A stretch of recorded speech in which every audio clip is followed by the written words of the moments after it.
Dr. Allison Briscoe-Smith is going to be doing our presentation today about talking with children about race. And so a few months ago, whenever everything happened with George Floyd, there was a lot of things in social media, a lot of presentations, a lot of education that was coming out. And one of the things and one of the people that kept being highlighted was Dr. Allison Briscoe-Smith.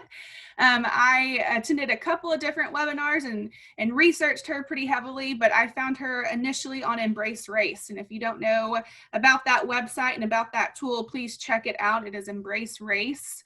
And that should be pretty easily to find on Google and things like that. But she is wonderful. I love her mind. I love her education, her background, and she's going to do a little bit more talking about her history and things like that. But without further ado, here's Dr. Briscoe-Smith.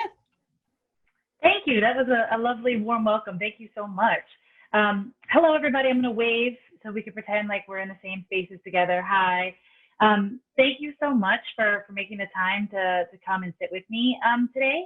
I'll tell you a little bit about myself, but first of all, people can hear me okay?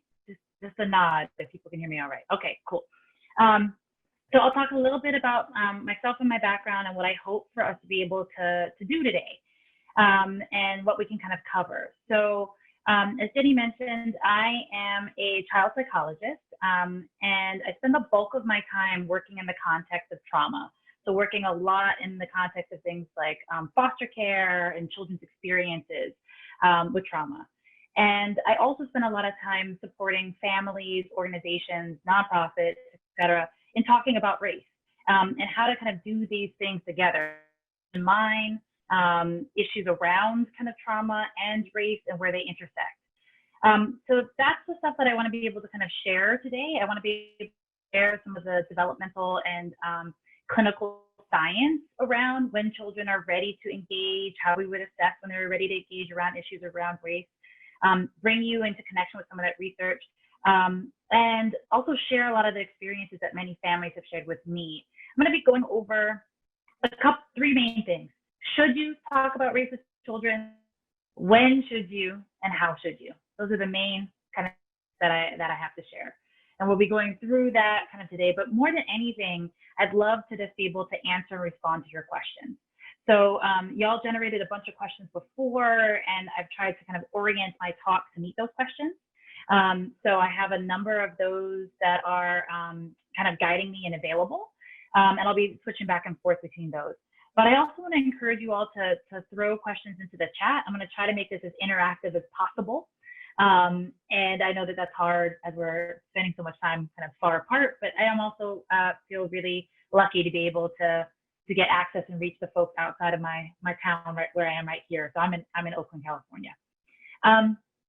So that's what the plan is today. Please throw questions into the chat. I have some support from the Gladney folks that will ping me if I'm missing a question. And the idea and the hope is to make this as usable as possible.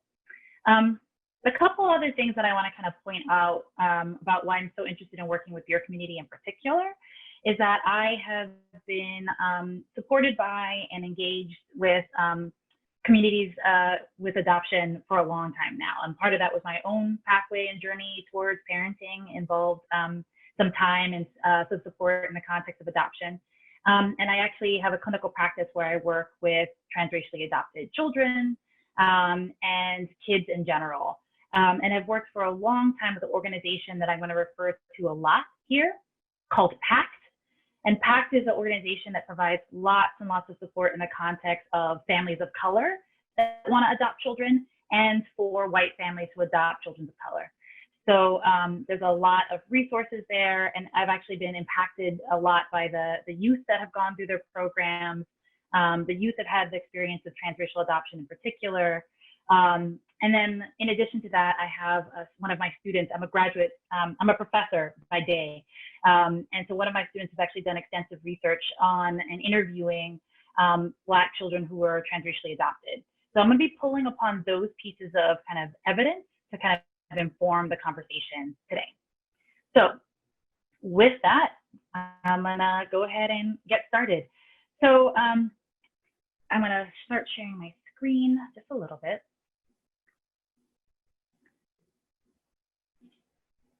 So you all should see just a nod of the head or a thumbs up so people can see my screen. Okay, awesome. So this is what we're going to kind of be talking about today. Race, what do our kids understand, and how do we talk to them about it?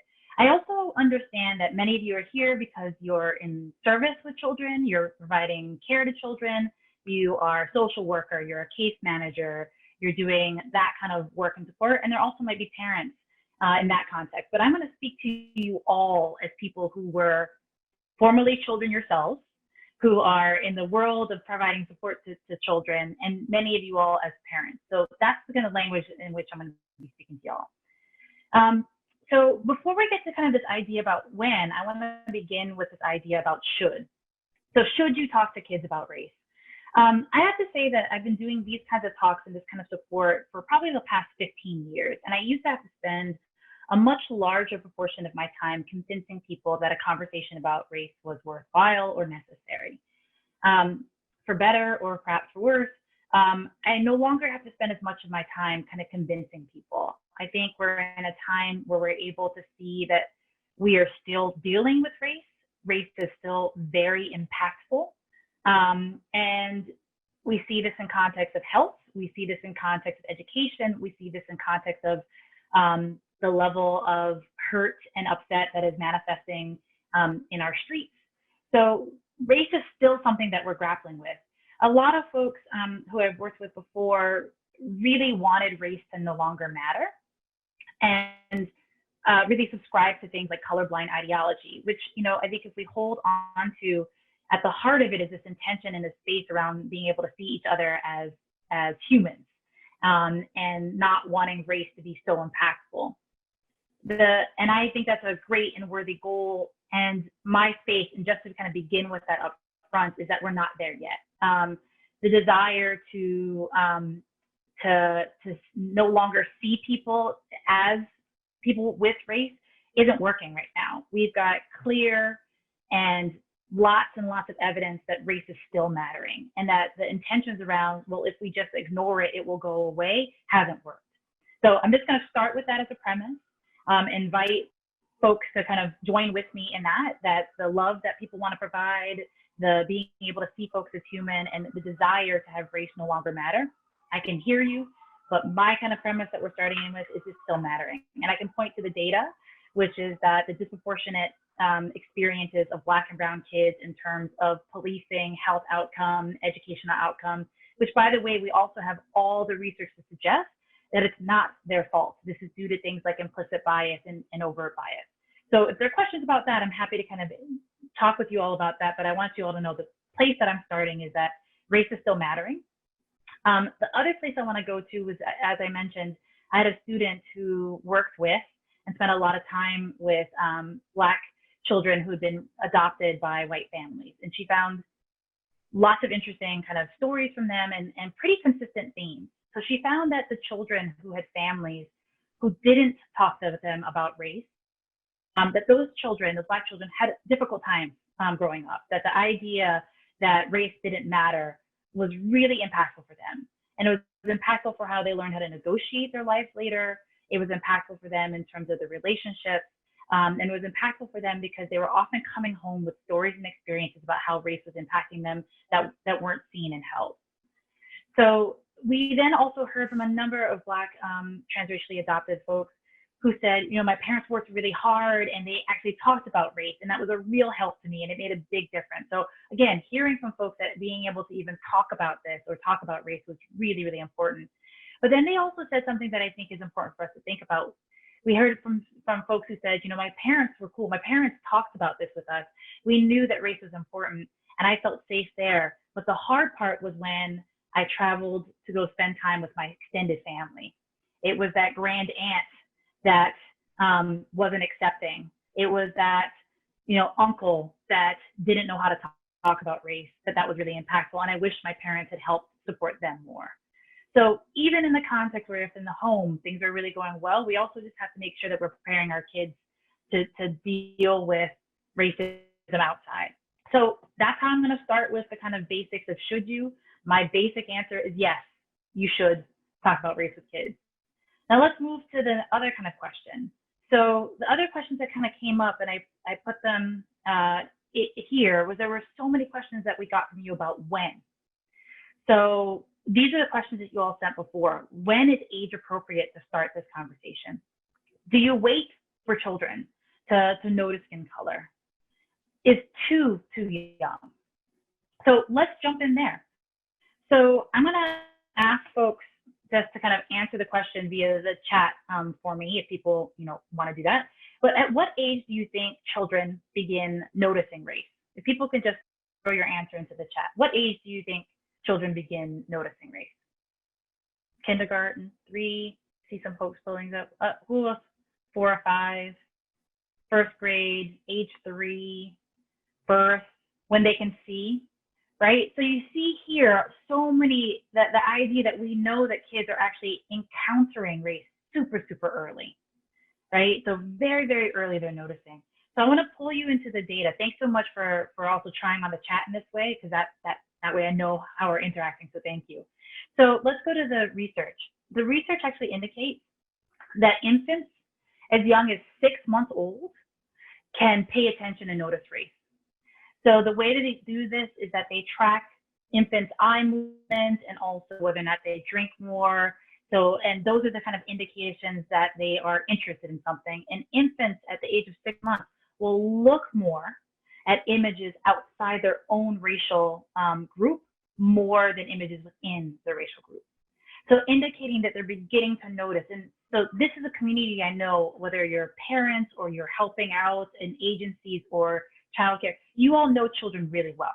And you know that it means that when they're interested, they look at something well, and they're also sophisticated, right? They like to look at things that are different. They like to play. They like to notice. So the question I have to ask is, why wouldn't they notice phenotypic differences? Why wouldn't they notice, for example, that my hair looks different than Ginny's hair? Of course they were going to notice that. The thing that often happens, though, is that we become worried that, they're noticing race, but they're not noticing a race like I do exactly. Children are noticing race like little kids do. So is that infant looking at an image of a Black person, assuming that the infant is white, and saying, why, there's an African-American person? No. So just because children are beginning to notice and pay attention doesn't mean they're doing it like we do. So even as you all are asking the question about when do we begin to talk to them about race, I actually want to kind of back up and say children are noticing race around them, much like they're noticing gender, much like they're noticing physics, how do balls move through things, not just like they're noticing numeracy, 1, 2, 3. They are organized to make sense of the world around them. Whether you were talking to them about it or not, doesn't mean that they're not noticing it. So I'm going to be coming back to that fundamental premise, which is the idea is, what do you want to teach them about race, not whether or not you were talking to them about it. And then there's also this kind of question about, when do you start talking to them about it, and this kind of idea around kind of developmentally appropriate. So does this mean that you're going to turn to a 6-month-old and say, like, let me go ahead and tell you about race relations in the United States? Well, no, we wouldn't do that. They're 6 months. But we can start talking to them about kind of foundational blocks around race. You could start reading with them. You could start noticing the color of someone's skin. You could also do that in a way, and this is a question that came up and it comes up quite a lot.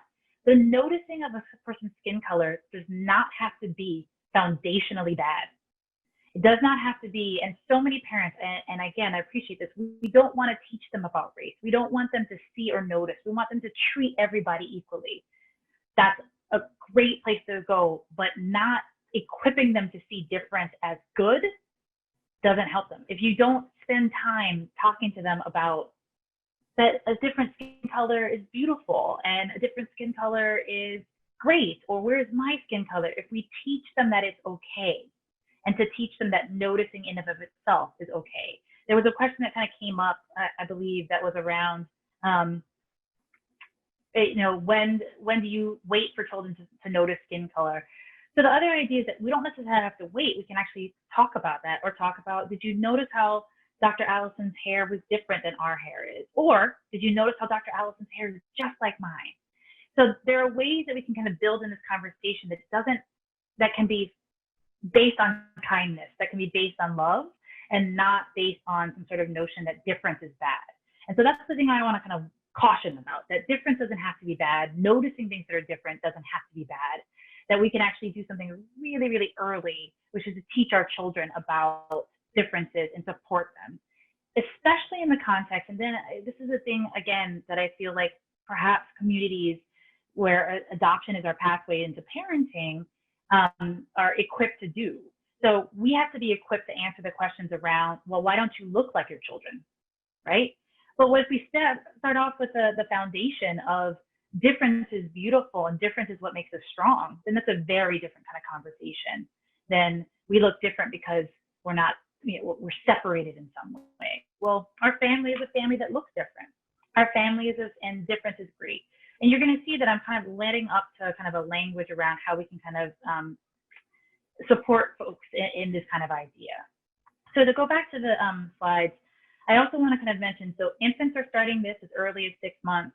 What we start seeing is by age 2.5 to 3, is that kids, when they're in mixed spaces with multiple different racial groups to kind of choose from, will start going to the same race groups. So they'll start hanging out with other kids that look like themselves. You see this with gender all the time, but it also starts pretty early in terms of race as well. The other thing that starts happening, this is pretty consistent within the literature, is that around age 3, what happens for Black kids is that they start indicating on particular psychological tests that white is preferred.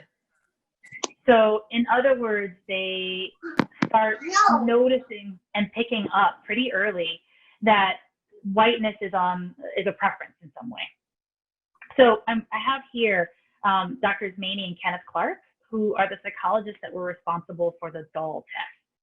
So I'm going to imagine that folks might have already heard about the doll test. It's a seminal psychological study that was used, where basically what they did is they had children, Black children and white children. This is 1950s. This is the case that was actually used to desegregate schools in the Supreme Court case, Brown versus Board of Education.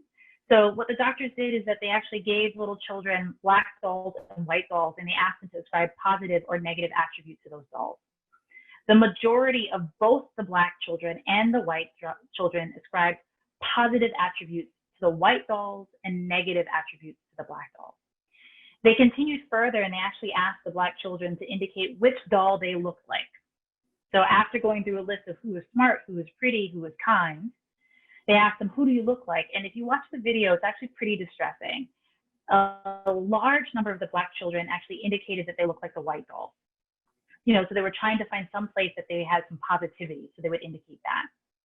So this study, again, indicated that at very early levels, children are picking up on, hearing about, seeing, feeling, and internalizing a sense about how the world is organized around them, and especially in terms of really picking up quickly white as a preference, white as dominant. They replicated this test in 2014. So Anderson Cooper hired a bunch of psychologists, and they went out and they redid this test. And what they found was, despite 50 years of progress and 50 years of change, that the results were still pretty consistently the same. That children are still picking up on these stereotypes, still being impacted by these stereotypes. There wasn't a huge shift between the original doll test in 2014. So this is a really, really long way of saying young children are picking up on, seeing, hearing, and making sense of race. We have the opportunity to actually speak to them about it, generate ideas around race that are aligned with our own values, and help them to negotiate this.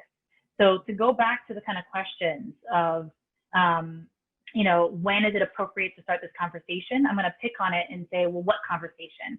Is a conversation about noticing race, paying attention to race, how you think about race? Yes, it's early. You can start ever, and you can start this early in terms of picture books, narrating what's going on in your home, who's in your home, and also foundationally, you're probably talking about it anyway, or demonstrating in some particular ways. Is too young? No. Now, what often kind of happens here is people are asking questions about, how do I explain the really horrible legacy that we have around race? Well, then we do have to mediate how young is the child, what can they take in? So we think about that. But let's get to that part. I'm just going to pause real quick just to see if there are any questions around the developmental piece before I move into the kind of how to do this. So let me just pause if there are any questions, or if Ginny, you saw any questions that kind of came up, or if there anything? Okay. No, not yet. Okay. All right, I'm gonna pause. I'm gonna make y'all really uncomfortable. I'm just gonna stare at y'all for just like 10 seconds, just to see if there's a question that kind of comes up. But that'll also give me a chance to kind of pivot a little bit and take a look at the questions come up already.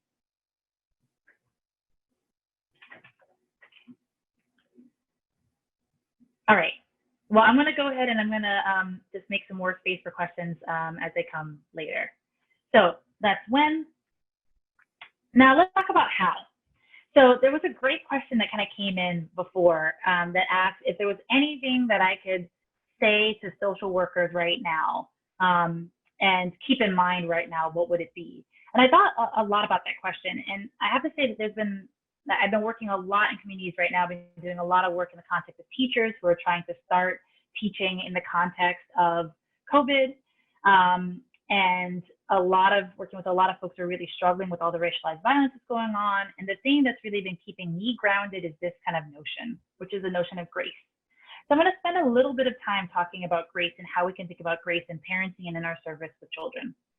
So this image here, I'm not sure how clearly it kind of comes out, but here in Oakland, California, or in the nearby town, Richmond, there's a whole tiny little town of fairy houses that as a shelter-in-place activity we went to go see, and they had this very small, very tiny door labeled Grace that really kind of caught my attention. So that's the image that I want to share, that it can be small, a small kind of concrete little thing that we can share. So here's some definitions about grace and things that I think about in the context of talking about race, talking about stress, talking about adoption. There's a definition of grace that I really like, which is the idea of unmerited favor, that you don't have to do anything to get favor, right? That you could just be worthy enough.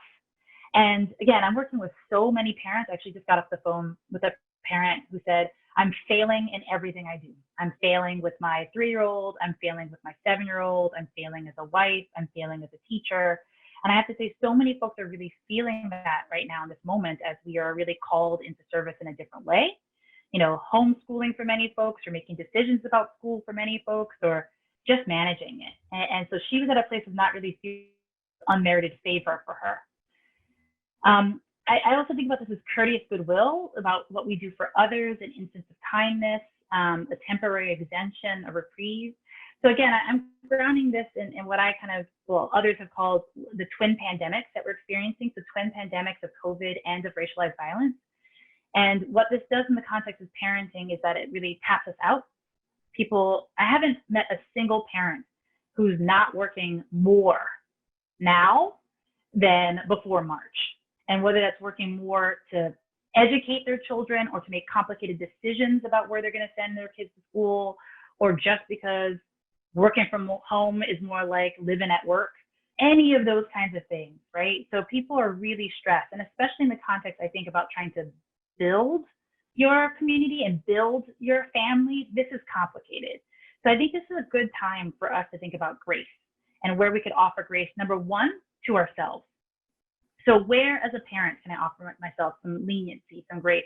So the place that I'm going to offer is that I was not trained to be a 6th grade teacher.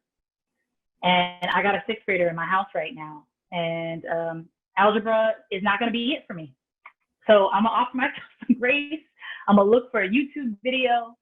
That's what I have. I also was not prepared to be a 4th grade teacher. I have a 4th grader. And I for sure did not sign up to be a daycare provider, because that's a hard job. And I got a 3-year-old running around. She's going to come in at some point, so you should know that, right? So the grace is around, why would I expect to be this amazing teacher when that's not my way I've been trained or supported? So just giving myself some grace around that. It's also grace for our children. So let's talk to another client of mine who said, her daughter just holds on to her iPad all day long, and she can't wrench it free from her.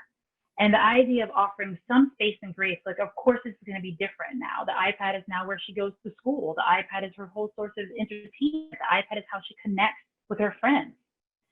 So we have to have a little bit of grace for how our children's experiences are going to be. Why wouldn't their behavior change after being stuck in the house with me for 6 months? Why wouldn't their behavior change as they're separated from their friends, right? So grace for me, grace for my children, and grace for the systems that are supposed to take care of them.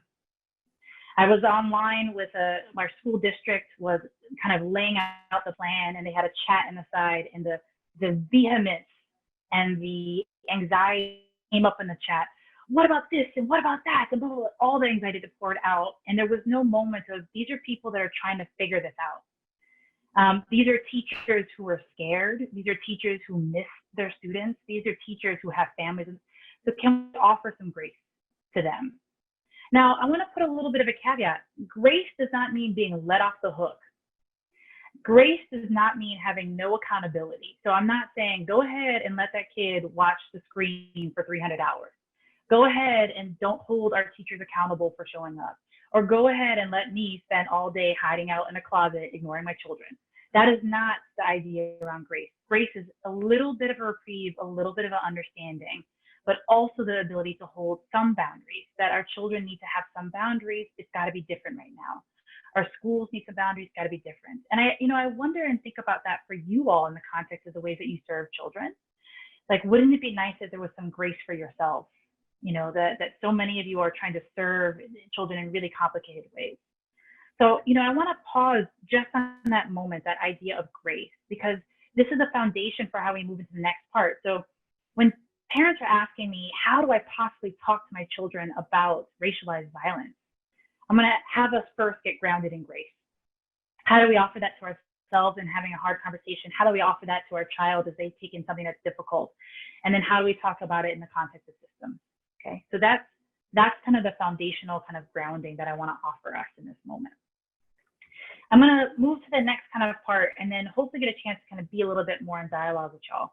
So after kind of this foundation of grace, here are the topics that came up that y'all put in there. So how do we talk about trauma? How do we talk about really difficult topics? How do we talk about issues of what happened to George Floyd? How do we talk about we can't see our family right now because we're scared of coronavirus, right? Other questions that came up, how to not make people, one of the questions was how to not make children fear white people in these conversations. A lot of questions came in with, how do I just do this, okay? So let's go to an opportunity to think about how to have these conversations. And I want to again evoke this, that these are possible in your conversations, whether or not it's part of your service, your work, and or also how it's possible as a parent. So here's the thing that often kind of happens when I get to be in these spaces. There's someone that comes and tells me, I have a 4-year-old and she did this, and how do I respond? And my first kind of response to that is, well, hold up, I don't know your kid. And you're the expert on your child. So there's a couple of main kind of factors that I want you to kind of think about and hold on to. One of which is your kid factor. So who's the kid that you're talking about? So many times I get the question, how do I talk about race? Well, let's slow it down. Who are you talking about race to? Who's the child who's receiving this? So what are those kid factors? Those kid factors can include everything from their own racial identity, who are they in the home with, their age, their gender, their temperament, right? So there's kid factors. I'll give you an example. I mentioned I have 3 children. My son is 11, and he's very much wired like I am. He struggles with anxiety like I do. In fact, whenever you mention a new person, his first question is, are they dead? So that's what happens when you're a trauma-informed therapist. So he has that more that anxious part, which means that also the other kind of piece is that he's read as, or people see him as Black. So my children are Black, white, and Mexican. But when he walks through the world, people see him as a Black kid. So I have to have a conversation with him about what it means for him to be a Black boy. I have to have a conversation with him that is also about his anxiety. So I can't come at him with hard kind of facts because it dysregulates him. I got to go a little bit softer. I've got to help him to to figure out where he's safe, and I got to come back to him. Now, my middle daughter is very different than me, and I wish I could be her. She's super brave, super courageous. She signed up to do a 7-minute solo dance in front of the whole school, which I begged her not to do. But that's just her, right? That's her kind of space. She also walks through this world really differently. People read her as Latina. They see her different. She's this girl, she looks different, her hair is very different than mine. So she walks through this world differently. So that means I get to come to her and just tell her terrible things and she can take it in. And then I sit with her still. She's younger, right? But I have to speak to her in a different way than I do with my son. And then I've got a 3-year-old, and the 3-year-old is, she's red as white. And so we get very, very different interactions. You know, all my children, people have always asked me whether or not I was their nanny as opposed to their mother, but especially so with my 3-year-old. And especially so where people are asking, who's that baby and why are you taking her away? So she has a different interaction in the world, and she's also 3. So my conversation with her is a little bit different, right? Development, age, intersectional identities, all of that are the kid factors. Let's move to the parent factors. We have to think about, and you can invoke this in terms of parents, or also invoke this in terms of your service. So you're the social worker here. Who are you? What are your identity factors? How do you think about issues of race or trauma? What's your own experience? So my quick kind of scenario here is I'm Black and my partner is half Mexican and half white. When my children have questions about what it's like to walk through the world as a mixed person, I don't have that experience. So I talk to them very differently. I can imagine, I can think, but I don't have that experience. If they really want to get that experience, they have to go to my partner. And he can tell them something different. And we have to collaborate to figure out what we're going to tell them, right? So yes, it's same page in some ways, but it's also because our experiences are different. So again, the idea here is who are the children and who are you? But both of those things sit within the broader context of a family mission statement. So I'm just going to ask, and by kind of, and I can see many of your faces, you know, how many of y'all have a family mission statement? Okay, I see some heads nodding or some curiosity. Okay, so let's kind of talk. I actually think you all have a family mission statement. So let's talk about this. As a means of talking about how to support children, this is the thing I'd want to offer, is a family mission statement, which is basically a way of thinking about this. Think about the things that you say to your children or the children that you're in service with that begin with we. So a lot of people kind of come up, the first thing I think is, you know, well, we don't hit each other, or we are nice to each other. You know, it's often the kind of big discipline thing. But if you slow down, you can think about some other stuff. Like, what else do you tell them that begins with we? So my son the other day was like, whew, I'm like, what's wrong, Pop? He said, well, we Smiths, we work hard. I'm like, that's right. We work hard. We work hard. That's why I'm going to send you downstairs to finish your math homework. We work hard, right?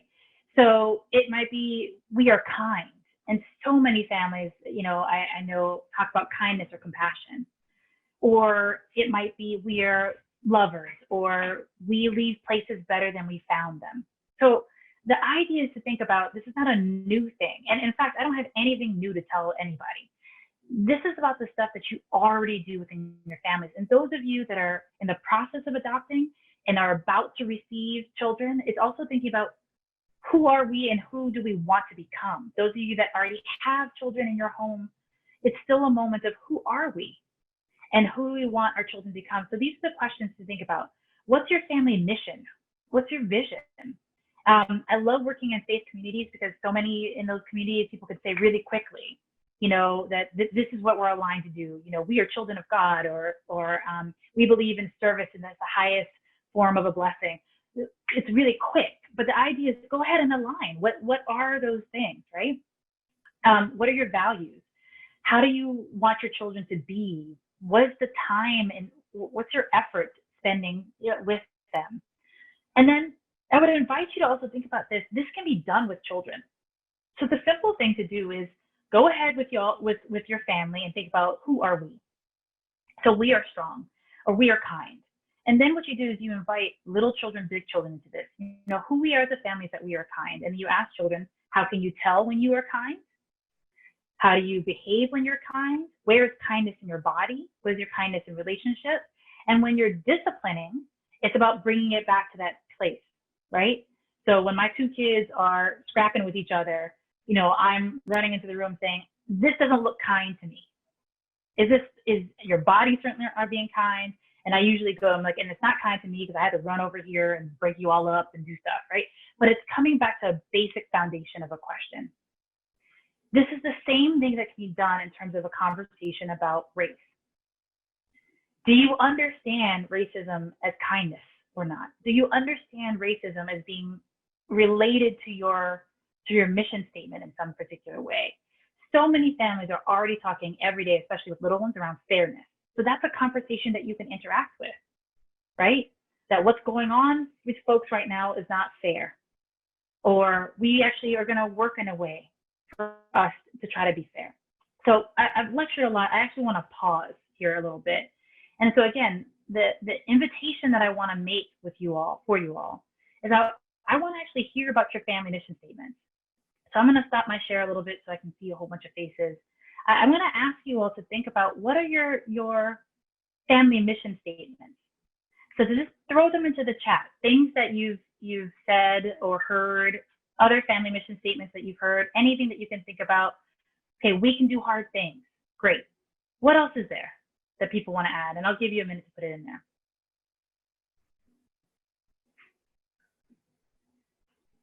We are not perfect. Great, so we make mistakes. We do not hurt to support each other. We are open-minded and open-hearted. Quitting is not an option. We are a team and have to work together. These are great. What else? We love all and accept all.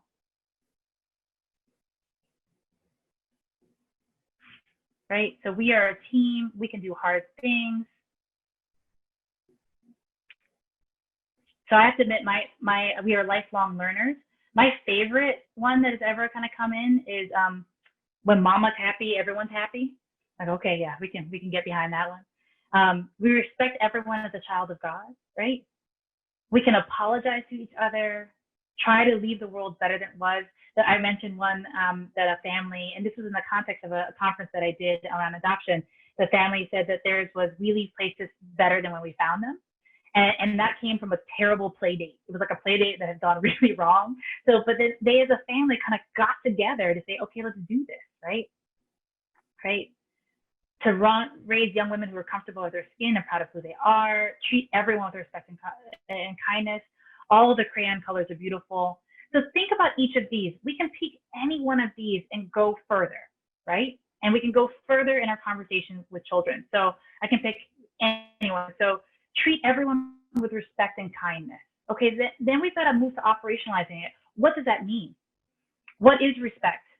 Where is respect in our bodies? And so this is a conversation I have with my son all the time, which is like, eye rolling is not respect.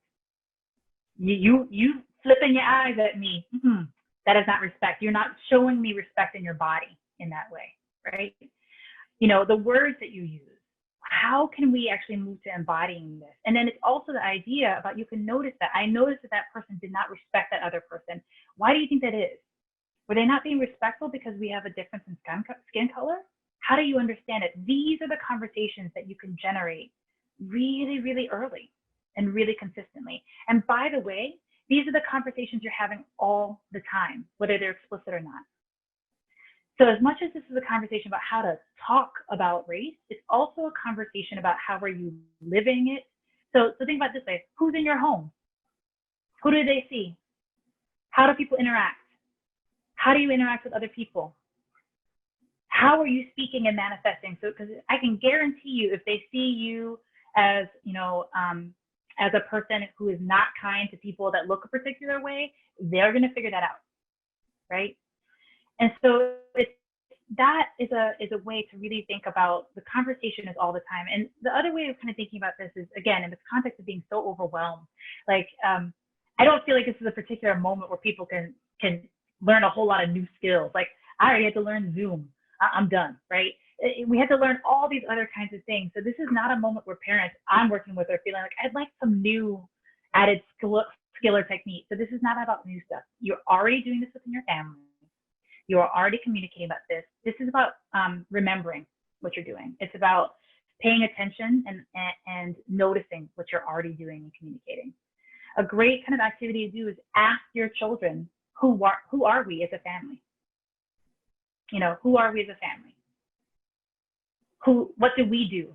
What do we do that is special? What do we do that is different? And then to kind of think about that as a means of engaging with kids and the means of actually getting really clear and really settled on how to answer all these big questions. So again, the invitation is not to kind of create some new special talk about race, but to rather think about how you're already communicating around it, and that this is a space that you can think about how do you want to go back to your values. So I'm just going to pause again for a little bit and see either what questions are kind of coming up for folks, other kind of ideas, and just a chance to kind of metabolize the information a little bit.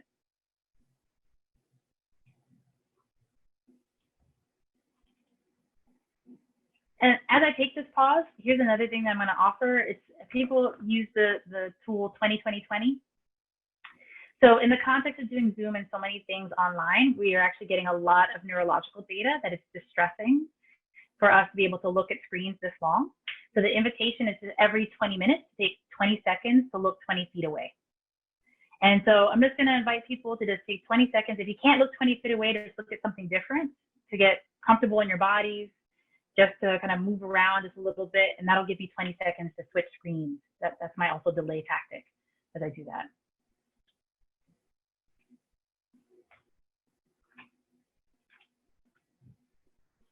Okay, so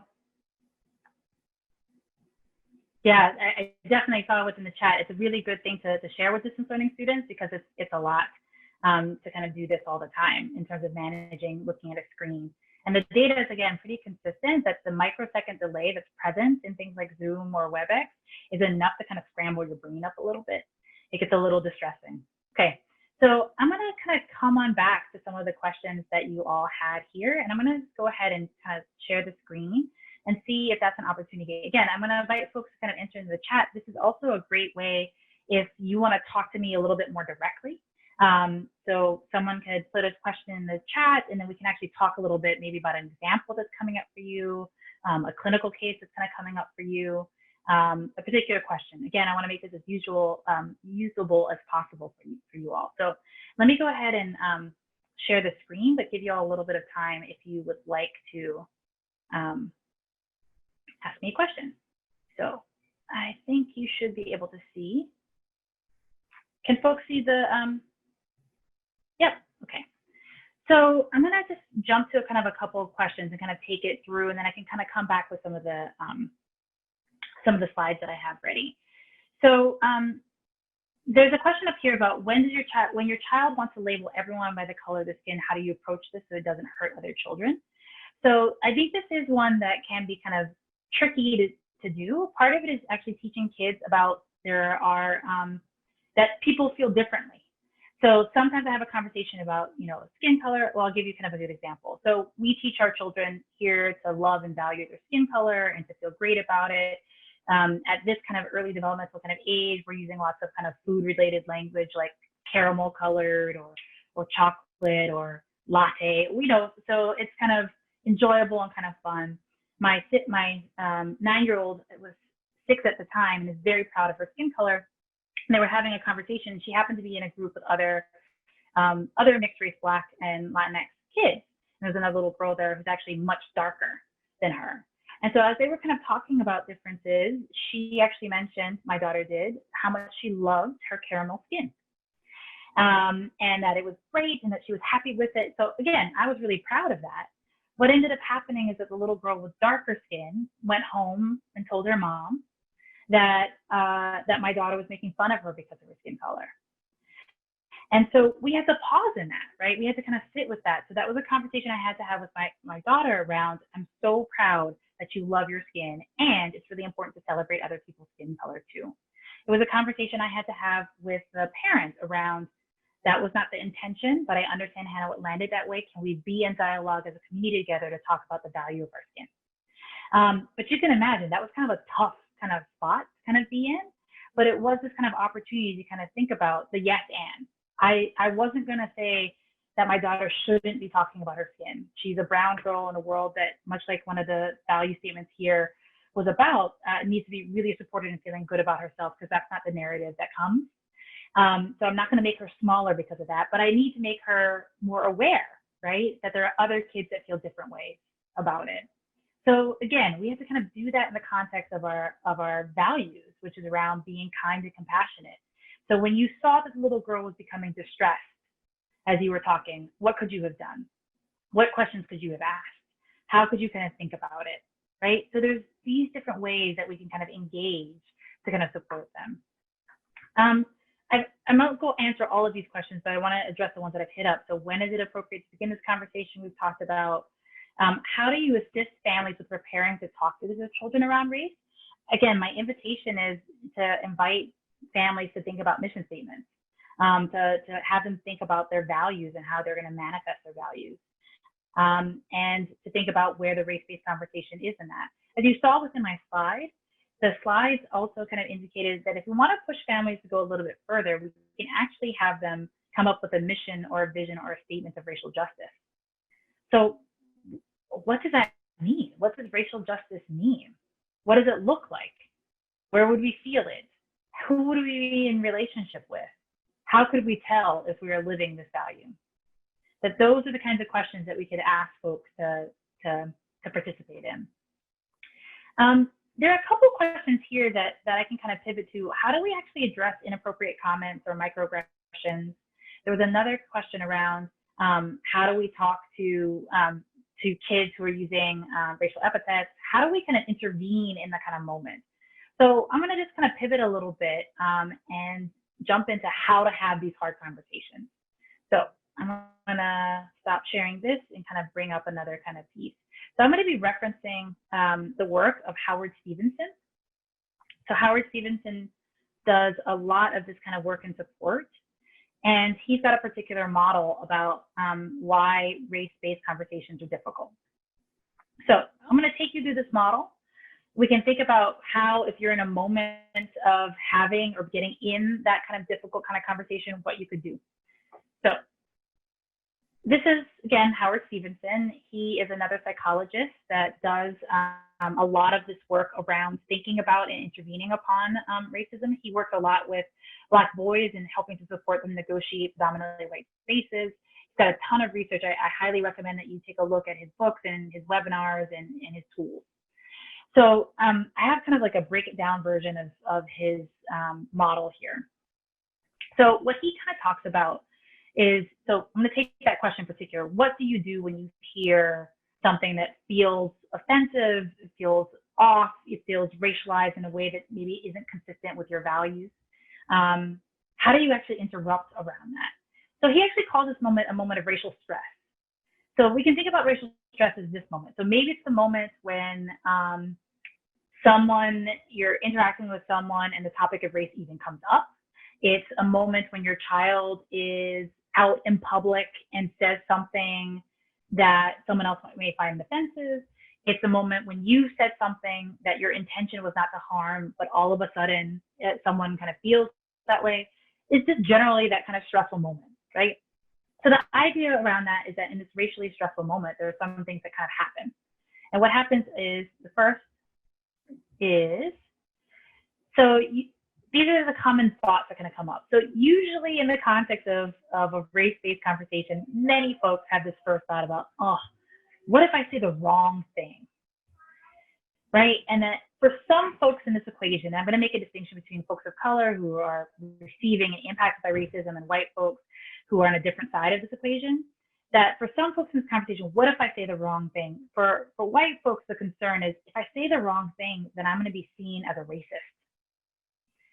And by the way, we barely ever define what that term is. It's just something that we throw out at each other. And I think what people really mean by it is that it's bad person. So again, there's a race-based conversation that comes up. I'm getting really nervous about how to intervene. What if I say the wrong thing? Then I'm going to be perceived as a bad person. For people of color in this conversation, it's a little different. Here's this race-based conversation. Now I'm stressed out. What if I say the wrong thing? And then they're going to see me as an angry Black woman.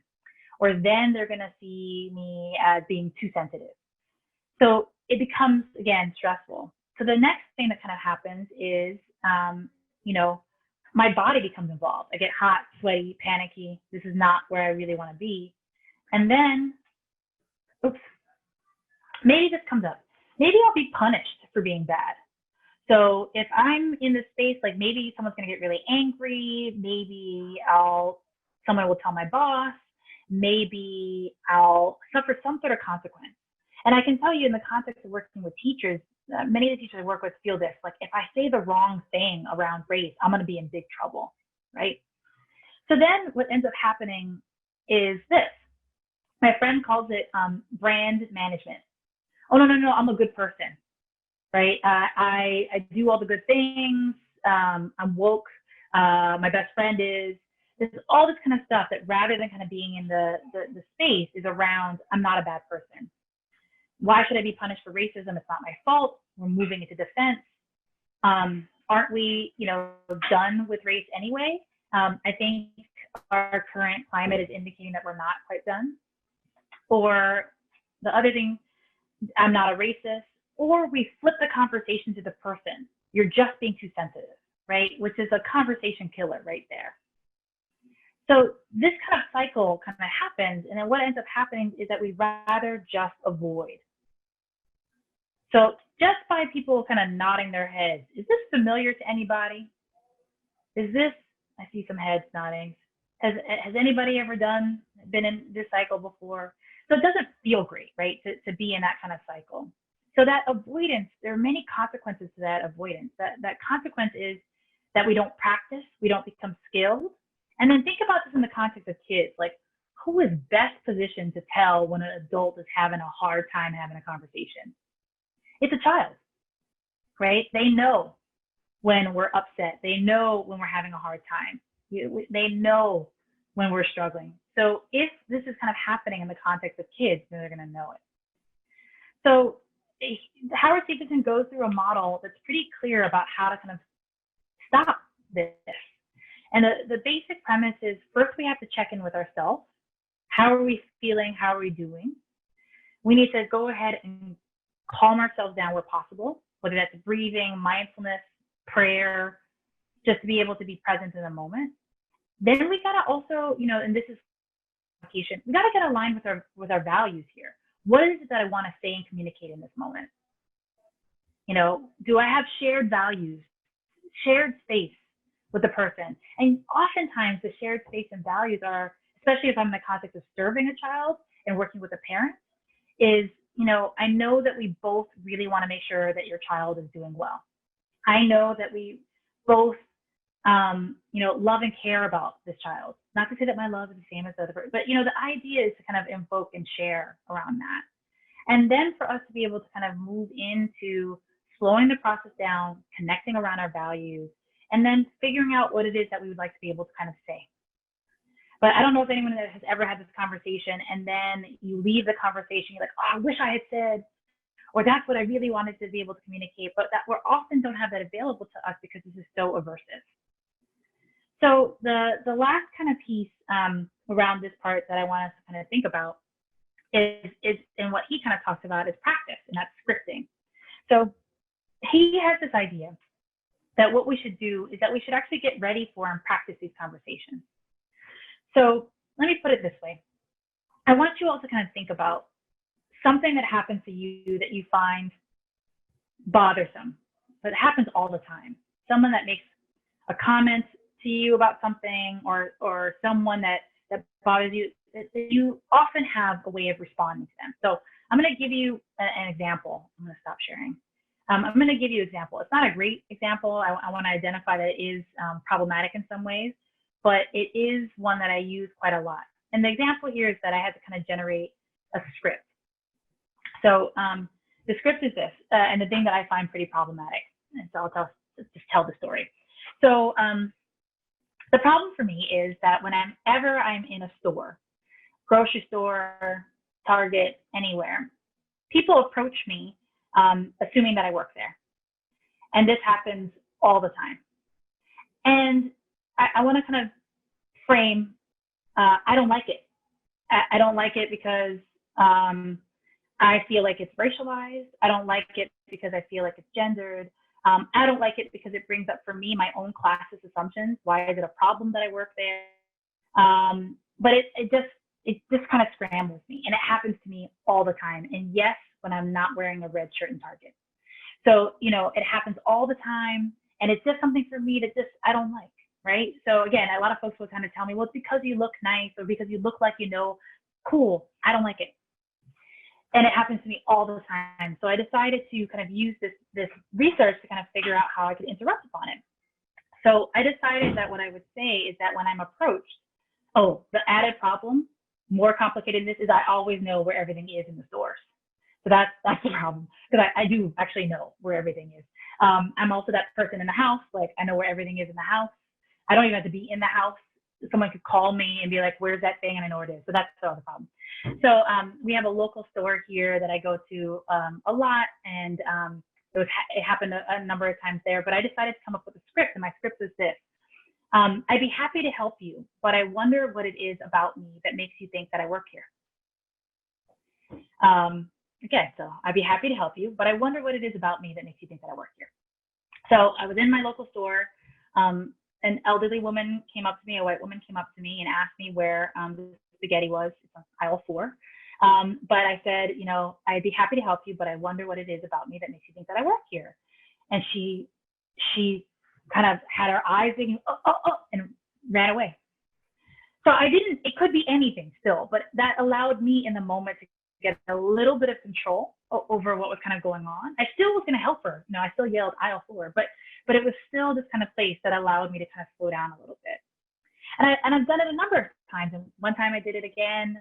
Another woman came up to me and asked me where something was. And I'm like, wonder what it is about me that makes you work here. It makes you think that I work here. She ran. She's like, it's the keys.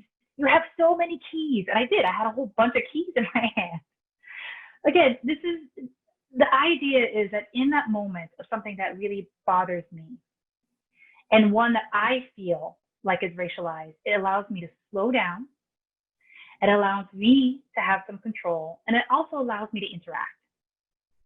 So that, I see just a couple of faces and some head nods with that. So I'm assuming that kind of makes sense. My invitation to you all is to think about, what are the things that kind of come up for you? Is it when you notice microaggressions as the question asked, or there's a way that some people kind of speak about the children that you serve? Is there a way that you'd like to actually generate a script? So I'll give you another example. I work with an organization called Reading Partners, which is an organization that provides volunteers in schools to help children read.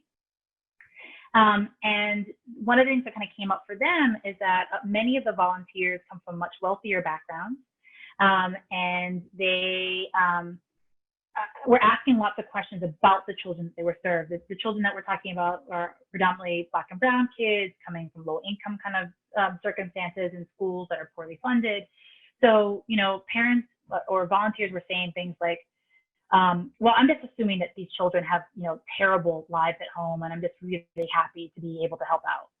And the organization wanted to interrupt that and say, well, we actually don't know what their home life is like, and we're really appreciative that you're here. We actually don't want to speculate what their home life is like, and we're happy you're here. And I'm actually really sure in the context of adoption, you all have had to do that a lot, right? That you've had to generate scripts about the assumptions around children. So again, my invitation is y'all is to think about what kind of scripts do you have. And so I just want to kind of take a pause and see if anybody has a script that they use. This might be a good example if you want to unmute yourself and tell us a script, or put it in the chat. I also see there's some questions in the chat as well. But anybody want to kind of throw one in there, or I'll just use this as an opportunity to kind of take a look at the question that came as well.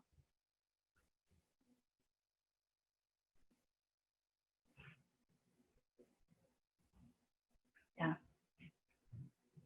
So as people are thinking about their scripts, the invitation is, if you can't think of one, then get together with a colleague and come up with a scenario that comes up all the time and think if you can generate one. It's a real fun exercise. It's a real good way of kind of coming up with ways of intervening.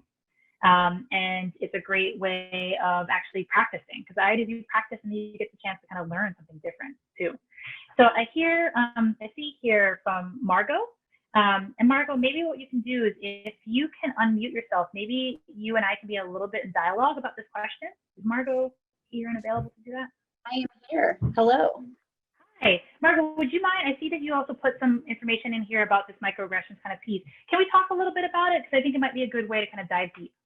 I would love to. So the issue that I actually, right before I logged on today, was like, oh my God, this is such a huge problem, is that the way our school is set up is every grade level has 2 English-speaking classrooms and 2 Spanish-speaking classrooms. And the explicit goal that educators have for our kiddos in the Spanish-speaking classrooms is to graduate to the ESL class and then graduate to what they call Gen Ed, which is the English-speaking class. And so we have both staff and students calling the kids in the bilingual classrooms the Spanish kids. And none of them are Spanish, not a single one.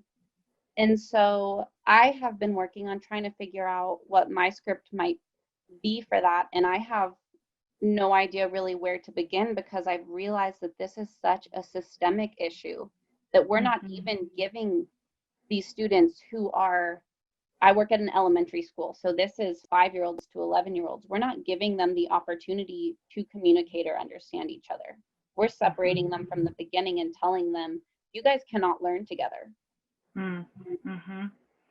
Yeah, so you're identifying a huge, structural challenge, right? So the classrooms have been set up in that way, and why and how, so I want to kind of appreciate the complexity of what you're kind of talking about, but you also kind of zoned in on something that maybe is a place to begin talking about.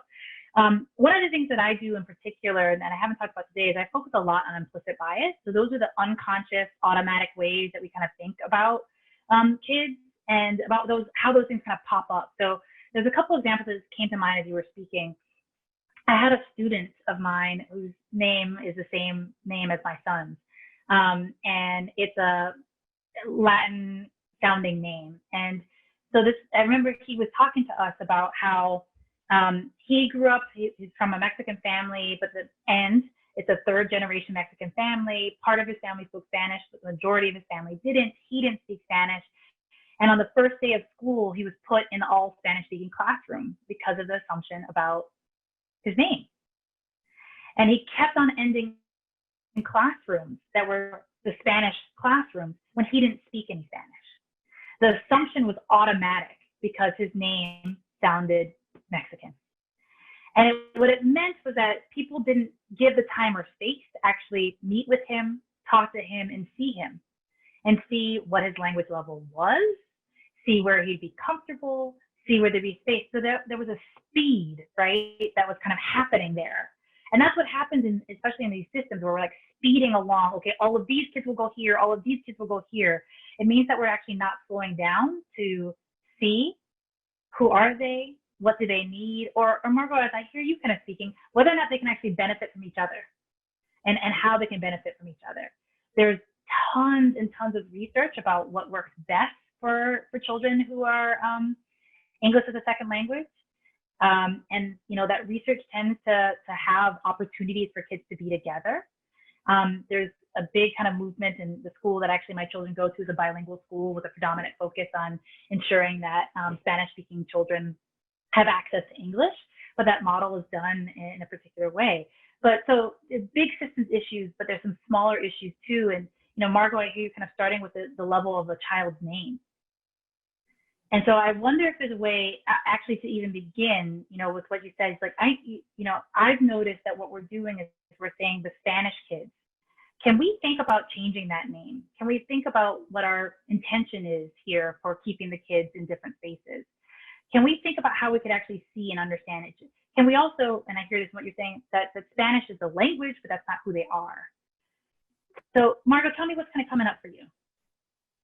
I'm loving the scripts that you're giving me, because I sent a text message to our assistant principal and said, we need to do something about this. And she said, great, you'll lead a training before the kids come back to school. And I'm like, what made you think I was the person for that? Yeah, right. And that's I'm the one. Yeah, I'm the one that noticed it. Therefore, I'm the one that has to fix it. That doesn't seem right. Yeah. But what I'm hearing from your experience just so mirrors what we have in the school where so I don't actually work for the school. I'm just their in-house social worker. And this year will be especially difficult because I usually have grade level groups and I can pull kids from any class I want. And this year I can't. I have to have only one classroom at a time to prevent the spread of COVID. So I can't even mix my groups. And last year I had a kiddo who said, and so I was sitting in there with the principal of the school and this fourth grader, and she goes, well, I don't want to be put in a group with the Spanish kids. And the principal goes, honey, you are a Spanish kid. And so here's what's coming up, right? So what kids, and I can tell you again, and I don't want to speak on behalf of and I see we have folks here that could speak to this probably from their own lived experience. I'll speak about this from what I've heard by being in service with Latinx folks and a number of my students and a number of the other kind of communities I'm in. Like, I'm hearing this story a lot where the assumption, this is a bias. The assumption is that people with a name that sounds Latin in some way or Spanish in some way are not English speakers, are not smart, are not capable, and need to be put in a particular class. There's a whole assumption that kind of comes with that. And who figures that out really quickly are the kids. They know what Spanish class means. So that's why that little girl knew what that bias meant. So that means, how do you actually think about expanding what the class is, what the class is available to do, how you name that class? But what, again, this goes back to the point, kids get it super early. 5-year-olds are seeing that, oh, all those kids go there and they're treated differently. All those kids go over there and they're disciplined differently. Kids see this so clearly, and it's our job as the grown-ups to interrupt it, to narrate it, and to slow it down. So, you know, what that little girl was saying was, I'm on to you. I see how you treat folks. Why would I want you to treat me like that? Right? And so it's also about, like, there are the opportunities. Again, there's a lot of research and other things, you know, that we can kind of do that will help to support us in kind of that conversation. And Margot, I think you're also pointing out something else which happens to all of us, which is, as soon as we're the person that pipes up our hand instead of noticing what's going on, then it's often like, okay, you go ahead and fix it.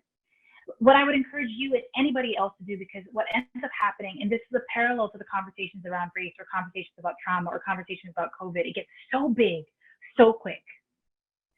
So how do I possibly change the whole system of the dual language piece?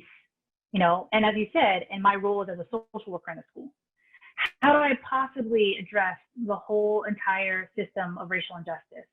I'm going to ask people to get very, very small and concrete. So can we notice that children's experiences are that the Spanish group is not a good group? What do we want to do about that? Can we notice that we actually like to change our language about the Spanish group? What do we want to do about that? Can we notice that the kids, because of the circumstances that we're in, are not able to integrate and to move around? Can we come up with a Zoom play date once a week that allows all children to play together? Can we do something? Can we have a conversation? Can we have a pen pal? Can we do something that is small that will start pushing on the system rather than the whole system together? Does that make sense, Margot? It does make sense. And that is, I feel like, the perfect place to start. Yeah. So the idea is, let's start from these small, tiny places with what's within. Here's the kind of, I was joking with Jenny and Nancy, like, I only have one talk. I can only do one thing, right? And my one thing is, like, keep it very small, and what's in our proximity of control. So the smallest thing that I have control over in this moment is my breath. The next smallest is how I can move. The next smallest is how I interact and what I say. So, and those things are super powerful, and especially in the context of bias, those are the things that get interrupted, right? It is, how do I interact, and how am I in my movement, and what I want to say. So what can I kind of do and control in the smallest possible way? And that sphere of control is super important. My parents that I'm working with are completely blown out of the water in terms of thinking about, how do I keep my family safe in a moment of COVID, or how do I go to school or not go to school? How do I make money? How do I not make money? It's so big. So we got to get something really, really small. Thank you for being online with me, Margot. I want to make sure that other folks get a chance to kind of jump on in, other questions or ideas that people want to kind of talk about with me. Thank you. We have about 13 minutes left, so if you guys have questions, feel free to pop in. You can unmute yourself or ask them in the chat.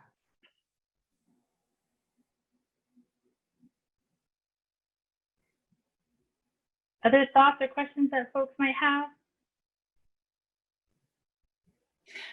It looks like Imelda said one of her scripts basically is to ask the person where they're from if she gets asked where she's from. So just kind of putting it back to the person. So putting it back, or this happens, I think. I mean, so we can also think, and again, I think you all might be equipped to kind of do this in the, I often have thought about scripts in the context of adoption.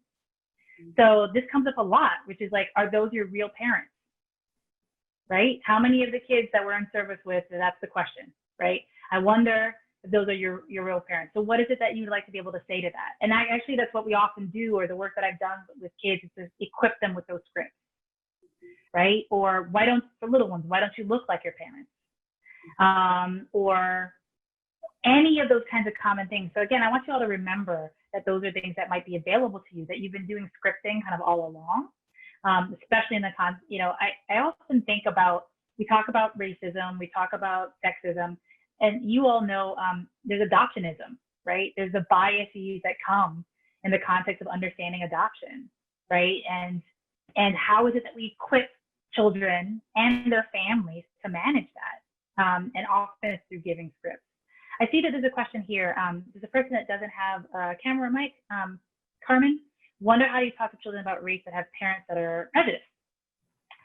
Yep, so that's the other thing, right? So we have to hold, like, first of all, I don't know of any parents that aren't impacted by race and racism in some way, whether it's an automatic implicit belief or out and out kind of explicit prejudice. This is hard, and again, part of the question is like, what does that prejudice mean? Working in a school setting, maybe it's something hearing like, I don't want my kids with, taking kind of Margot's example, I don't want my kids in that group. I don't want them with those folks. And so part of it is also, again, kind of coming back to what's the shared value. So within a school context, one of the things that I do is the same kind of thing. What's the mission statement of the school? What's the vision of the school? So usually schools have mission statements, and they usually have something that's around, these are the characteristics that we are engendering. Our kids are global learners.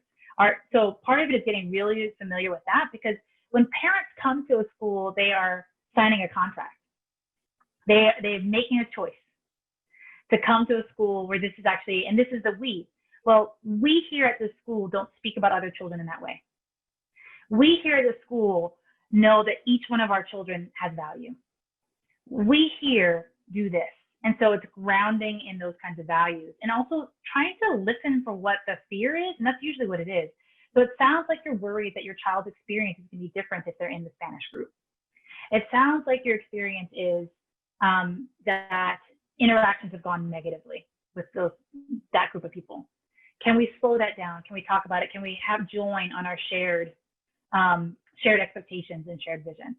And I'm not going to tell you that is easy, right? There's going to be conflict, there's circles. I would go back to this kind of idea again around why these conversations are hard. I'd also would offer, even though I've got the perfect script, doesn't mean that people aren't going to react to me in a different way. I mean, everybody I called out on where the stuff was, ran away, except for one. I was in a shoe store. She asked me where something was. I said, I'd like to know, what about me makes you think that I work here? And she said, it's because my shoes were nice. I'm like, yes, let's go. I'll take you. So that was a different kind of interaction. But so again, not everyone, just because we have the script, doesn't mean that people are going to respond favorably. This is going to take time. We're going to have to kind of slow down with it. So I also see here that some kids at the school are in an individualized program, the parents refuse service because the teacher is Hispanic. So that's another great place to kind of interrupt. I'm wondering what it is about this teacher that means that you don't want to work with them. Maybe people feel really explicit to say, I don't want to work with them because they're Hispanic or they're Latinx. Then we could also move to, well, that's not the opportunity that we have here. Our teachers are highly valued and highly skilled, and who the teacher is going to be. So there's some grace in terms of understanding and asking the question, but there's some limits right? Which that's not an option. You don't get to choose. And that also is another kind of piece too, which means that that's a person that's not really able to see who that teacher is, see beyond a race. So can you get to know this person? Can you interact? This is a person, someone that's kind of saying that is refusing based on assumptions, not because they actually know the person. So those are really kind of challenges. And you also get to say, and that's also hard, right? Which is, that's not a value that I share. And that's not how I'm be working in service with your child. We value everybody here, and these are the opportunities to learn. So, again, you can't expect people to be happy with this. That's the other thing about boundaries. I do a lot of boundary work and setting up boundaries. Now, the thing is, people don't like our boundaries. That's why we need to put them up, right? Is that people want to respond to them. But setting the boundaries is not just about having the perfect thing to say. It's about being able to weather the storm when people don't like it. Those are the kind of challenges as well. I love this too, which is in my classroom, we treat all people with respect and kindness. So you can move those family mission statements there, especially if those of you are teachers and getting ready to start the year. This is a great place. It's a great exercise. Who are we as a classroom? Whatever, a lot of times we focus on agreements. And I think agreements are great, but agreements are like, don't chew gum and keep your hands to yourself. Good. But what if it's values-based? How do we show kindness? Where's kindness in our body and our relationships? How are we doing that? What if, I know many of you are starting to teach over Zoom. What if our agreements are around, our agreement is to make sure that each person can get heard, which means that I'll mute myself so somebody else, step up, step back. So there's all these different things that you can do that's really values-based. And remember that children can generate this, and I honestly think that when they have the ability to come up with their own values, they're much more engaged with it. But it addresses and it solves these questions, solves these problems. So I'm going to pause here. Let's see, I see other kinds of questions as well, but we have just about 5 more minutes. This will give me a chance to kind of read the chat to see if there's anything that's coming for me. So I'll pause this real quick to read the chat. There's I think there's some stuff that's also kind of posted here that is along the line of some resources. So maybe I can kind of end by making sure that you get to resources. So there's a question that's here that is pretty true and in many different places, is that, the majority of our Black and brown children are in schools where they have no access to Black or brown faculty. 80% of our teaching workforce are white women. And so we have to think about that in terms of the role models that are provided, the opportunities. So there are lots of different opportunities to kind of, and I think about everything from like, do you support families in curating their Instagram such that what is seen are positive images all the time, curating their media so what they're seeing are positive images, curating their spaces. I mean, one of the quotes that came out so salient to me, both in research that we did in other spaces, was about, we asked Black children what they would say to white parents adopting Black children. And a little boy said, if you don't have any Black friends, please don't make your child your first Black friend. And that's a really interesting way of kind of thinking about it, right? So don't make that, put that burden on that child. So that's about, how do you curate your space? Where's your church?